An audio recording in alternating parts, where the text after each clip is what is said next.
Susan DeFrance retired 2 years ago when the truck manufacturing company she worked for phased out her division.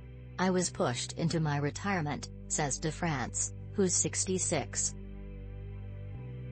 "So it's really very scary." She's nervous because she felt just on the edge of having squirreled away enough in her life savings. And now, she's afraid that money isn't going to last. "I am very worried about that," she says. Milk has gone up like $2 a gallon. And gasoline. To cut expenses, DeFrance sold her house in New Jersey and moved to a mobile home park in Delaware, where the taxes are almost nothing. Her one modest splurge in retirement, a used powerboat. The park is on a canal near the ocean and has a dock. "I bought the boat outright," she says. "To make sure my boys come and visit me." DeFrance is trying to live much more cheaply than she used to, on just $40 a year. But even so, she's anxious about outliving her savings. Her eldest son says if it came to it, she could squeeze in with his family. "They're willing to make these sacrifices for me that I'm not willing to accept," she says.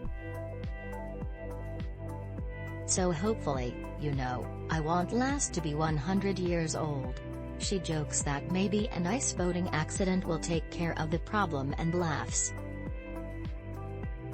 But she says she really does worry.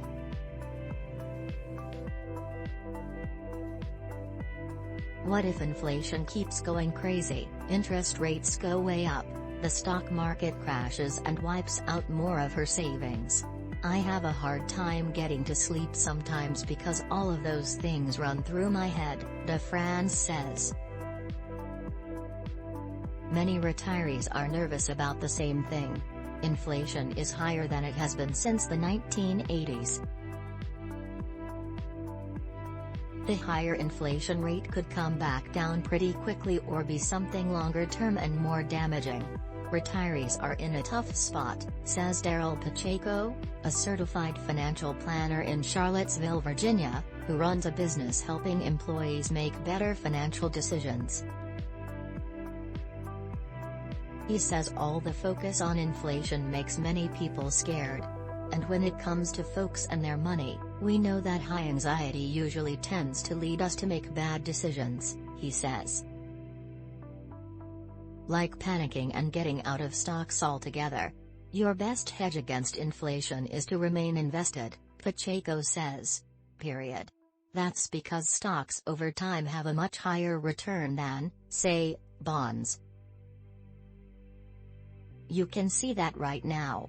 While U.S. stocks have fallen some in recent months, overall they're still up more than 10% from a year ago and far more than that over the past few years.